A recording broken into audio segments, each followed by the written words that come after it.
नमस्कार, आप देख रहे हैं आज तक। आपके साथ मैं हूं सईद अंसारी। चैंपियंस ट्रॉफी में पाकिस्तान की जीत पर गद्दारों के जश्न का मामला अब गर्मा गया है। श्रीनगर में अलगाववादी नेता मीर वाइस की गद्दारी भरी तस्वीर तो आपने देखी। अब ऐसी ही तस्वीरें उत्तर प्रदेश और मध्य प्रदेश से भी आई हैं। उत्तर प्रदेश के मेरठ से ऐसी तस्वीरें आई। श्रीनगर, मेरठ और मध्य प्रदेश के बुरहानपुर में पाकिस्तान के जीत के हैंगओवर में डूबे गद्दारों पर देखिए हमारी ये रिपोर्ट।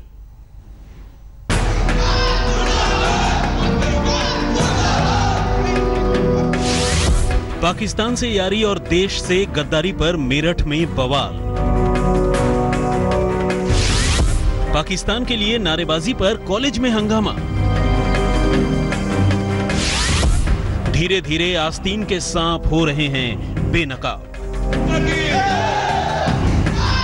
हंगामे की ये तस्वीर मेरठ के एक डेंटल कॉलेज की है। बुधवार को अचानक बजरंग दल और विश्व हिंदू परिषद के कार्यकर्ताओं ने धावा बोल दिया और भारत जिंदाबाद, पाकिस्तान मुर्दाबाद के नारे लगाने लगे। हिंदू संगठन के ये कार्यकर्ता इस खुलासे से भड़के हुए हैं कि चैंपियंस ट्रॉफी फाइनल में पाकिस्तान की जीत पर कॉलेज में कश्मीरी छात्रों ने नारेबाजी की थी। कॉलेज के क्लासरूम की तस्वीरें देखिए। छात्राएं बैठी हैं और हिंदू संगठन के पदाधिकारी उनकी क्लास लगा रहे हैं। सवाल उठता है कि इन लोगों को क्लासरूम में घुसकर इस तरह दादागिरी की इजाजत किसने दी? जरा इस तस्वीर को देखिए।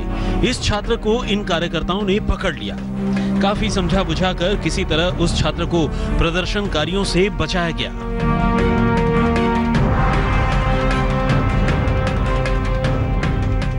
जिन लोगों ने देशद्रोह किया है, ऐसे लोगों पर देशद्रोह का मुकदमा दर्ज हो, उनको जेल भेजा जाए और उन पर रासुका की कार्रवाई होनी चाहिए। कुछ इसी तरह का मामला मध्य प्रदेश के बुरहानपुर जिले में भी हुआ। जिले की शाहपुर पुलिस की गिरफ्त में खड़े ये 15 नौजवान देशद्रोह के इल्जाम में पकड़े गए हैं। आरोप है कि रविवार को जब चैंपियंस ट्रॉफी फाइनल में पाकिस्तान की जीत पर शाहपुर थाना क्षेत्र के मोहत गांव में इन लोगों ने कुछ इसी अंदाज में जमकर खुशियां मनाई थी।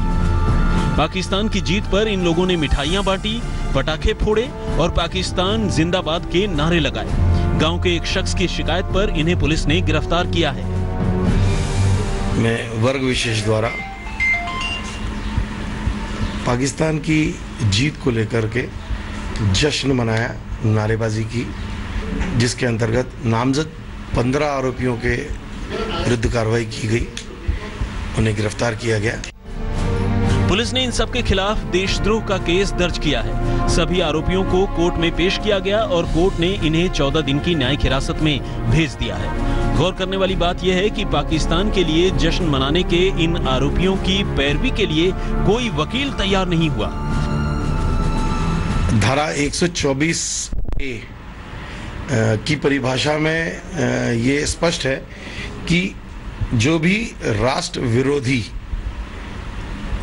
नारे लिखेगा उसके विरुद्ध इन धाराओं के अंतर्गत कार्रवाई की जाए। आपको बता दें कि पाकिस्तान की जीत पर कुछ ऐसा ही जश्न श्रीनगर और कश्मीर के कई इलाकों में मना था। इस जश्न में अलगाववादी नेता मीर वाइज उमर फारूक भी बढ़ चढ़कर शामिल हुए। गद्दारी के इस जश्न को देखकर हर सच्चे हिंदुस्तानी का खून खौल उठेगा। अल्पसंख्यक आयोग के चेयरमैन सैयद गैरुल हसन ने इस पर कड़ा ऐतराज किया है। आयोग ये मांग करता है एक तरह से कि जिनके दिल पाकिस्तान में हैं और दिमाग और शरीर यहाँ है, उनको फ़ौरन पाकिस्तान भेज दिया जाना चाहिए। अगर नहीं खुद से जा रहे हैं तो धक्के मार के भेज दिया जाना चाहिए। सवाल यह है कि दुश्मन का गाना गाने वाले ये लोग कब सुधरेंगे? सवाल यह भी है कि एक ही आरोप पर दो तरह की कार्रवाई क्यों? मेरठ से उस्मान चौधरी के साथ आज तक ब्यूरो। बुरहानपुर में 15 लोगों पर कार्रवाई की गई, लेकिन मीर वाइस को छोड़ दिया गया। मीर वाइस के साथ साथ तमाम अलगाववादियों को भी छोड़ दिया गया। उन पर कोई कार्रवाई, कोई केस नहीं। हमारे साथ बीजेपी के नेता प्रवक्ता प्रेम शुक्ला जी मौजूद हैं मुंबई से। धन्यवाद शुक्ला जी आपका। और हमारे साथ इंजीनियर राशिद जो कि एमएलए हैं जम्मू एंड कश्मीर के, श्रीनगर से हमारे साथ मौजूद हैं। प्रेम शुक्ला जी, आपको नहीं लगता कि कहीं ना कहीं अलगाववादियों के साथ आज भी नरमी बरती जा रही है?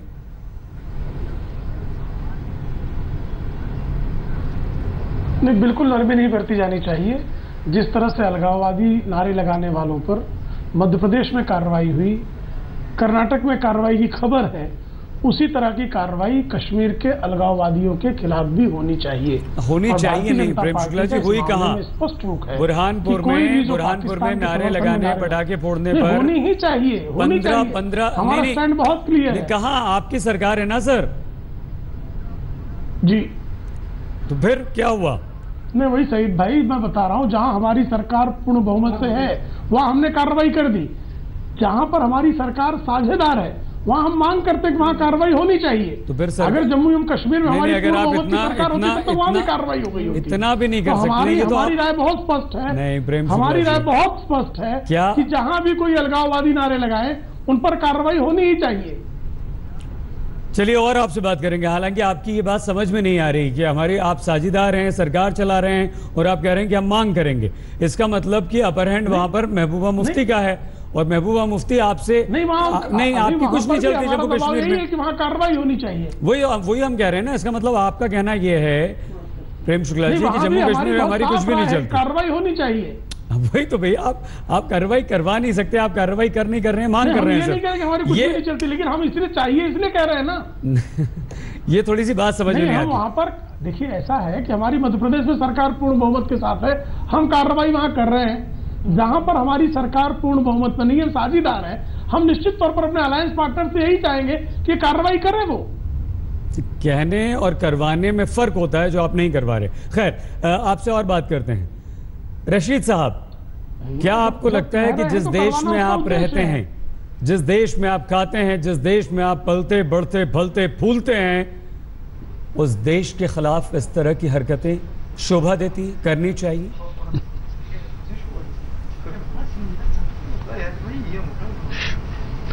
पहले मैं ये अर्ज करूं कि कोई भी कश्मीरी हिंदुस्तानियों का दुश्मन नहीं है, हिंदुस्तान का दुश्मन नहीं है।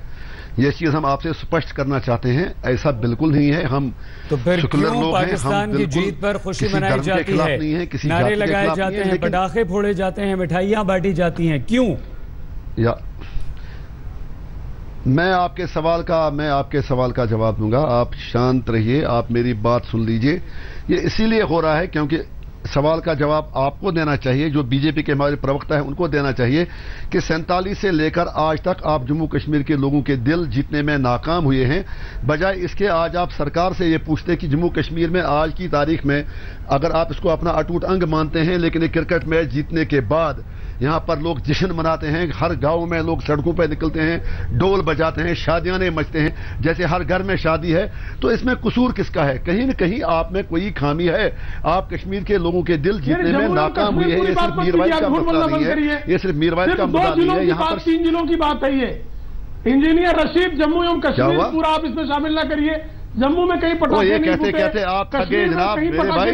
4 जिलों की बात है। 3 जिलों की बात नहीं है। जम्मू आपका जो बीजेपी का जुम्मा, वो 2 डिस्ट्रिक्ट का जुम्मा है। कृपा करके रजौरी पुलिस, खुदा के वास्ते रमजान के महीने में बात सुनिए, रोजे में रहकर आप झूठ बोल रहे हैं। शुक्ला जी मेरी बात सुनिए, रोजे में रहकर झूठ बोल रहे हैं। रमजान का मत सुनिए, आप अपनी बात कीजिए, मेरी बात सुनिए। मेरा सवाल जम्मू कश्मीर आपका हिस्सा है ही नहीं, तो यहाँ पर पटाखे फटी गई।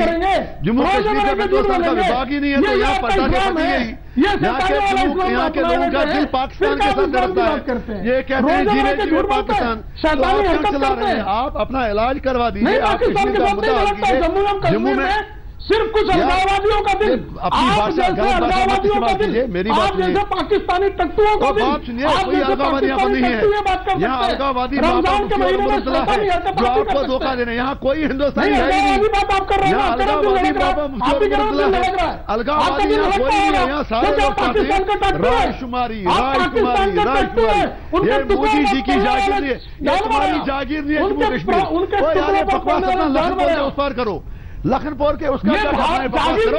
और शर्म नहीं आती है कि आपने देखा किस तरह कश्मीरी लड़कों को सताते हो मध्य प्रदेश में, बाकी जगहों पर ये क्रिकेट का भूत पे चढ़ा है और हम यहाँ मुसलमानों को तंग करते हो। आपको शर्म करनी चाहिए। आपने कैसे कानूनी लड़कों को मध्य प्रदेश में बाकी लोगों पर तंग किया, उनके खिलाफ पर्चे दायर किए। आप क्रिकेट लाने तो क्रिकेट में पड़े, इसका भूत आप पर चढ़ा है और आपने हिंदुस्तान है, महाराज का हिंदुस्तान है, योगी आदित्यनाथ का हिंदुस्तान है। हम आपके हिंदुस्तान में नहीं रह सकते। ये आप हिंदू दहशतगर्दों का हिंदुस्तान है। तुम तो हिंदू दहशतगर्द हो जो गाय के नाम पर मुसलमानों को मारते हो और क्रिकेट तो मैच हारते हो, पाकिस्तान का मुकाबला कर नहीं सके और लड़कों को आपने जेल में डाल दिया, उनके खिलाफ पर्चा कर दिया, जुडिशल टेररिज्म करा आपके साथ और उनको 14 दिन की रिमांड में ले लिया। शर्म करो। कश्मीर आपका नहीं है महाराज, कश्मीर की लड़ाई आप हार चुके हैं। मेरी बात सुनिए, कहीं आपका ब्रेन हेमरेज न हो जाए। शुक्ला जी, रशीद साहब, मैच हरा दिया, शुक्ला जी, शुक्ला जी। भारत विरोधी नारे और पाकिस्तान जिंदाबाद कहने वालों के खिलाफ राष्ट्रीय अल्पसंख्यक आयोग ने नाराजगी जताई है। आयोग के अध्यक्ष से बात की है हमारी संवाददाता पौलमी ने। सर, आपने रिसेंटली कुछ इंसिडेंट्स हुए हैं जब इंडिया पाकिस्तान मैच के बाद प्रो पाकिस्तानी स्लोगन्स रेज किए गए हैं काफ़ी सारे स्टेट्स में। इस पर कमेंट करते हुए आपने रिसेंटली कहा कि जो भी इस तरह के स्लोगन्स रेज करते हैं, नारेबाजी करते हैं, उनको भगा देना चाहिए, उनको पाकिस्तान भेज देना चाहिए। मैंने इसलिए कहा है कि जो लोग यहाँ रहे हैं, यहाँ खा रहे हैं, यहाँ पी रहे हैं, हिंदुस्तान में रहते हैं, और जब हिंदुस्तान और पाकिस्तान का मैच होता है और किसी वजह से बाय द वे हिंदुस्तान हार जाता है, तो ऐसे लोग जो पाकिस्तान की जीत पर जश्न मना रहे हैं, आतिशबाजी छोड़ रहे हैं और सेलिब्रेट कर रहे हैं, तो ऐसे लोगों को मुझे लगता है कि उनका दिमाग और दिल दोनों पाकिस्तान में है, खाली शरीर यहाँ है, तो शरीर भी यहाँ से पाकिस्तान भेज देना चाहिए। आपको अपने पोजीशन के हिसाब से कुछ थोड़ा रिस्पॉन्सिबली कहना चाहिए। नहीं, बिल्कुल सही कह रही हैं आप कि मैं जिस जगह पे हूँ रिस्पॉन्सिबिलिटी मेरी है और मैं एक सीट पर हूँ, जिम्मेदारी के साथ उस पर बैठा हूँ, लेकिन उसके साथ साथ मैं एक हिंदुस्तानी भी हूँ और as a Hindustani being a Indian मुझे इतनी तकलीफ़ पहुँची इस बात से, जैसे सब हिंदुस्तानियों को पहुँची है, कि हिंदुस्तान में रहने के बाद और हिंदुस्तान में जो रह रहे हैं वो इस तरह का काम कर रहे हैं जिससे कि एक बीइंग ए हिंदुस्तानी ये तकलीफ महसूस होती है कि हमारे देश में रहने वाले और हमारे देश के खिलाफ गद्दारी कर रहे हैं। प्रेम शुक्ला जी, इंजीनियर रशीद, दोनों हमारे साथ थे, दोनों का धन्यवाद। शुक्ला जी, आगे आपसे बात करेंगे, समय थोड़ा सा कम था, बहुत धन्यवाद आप दोनों।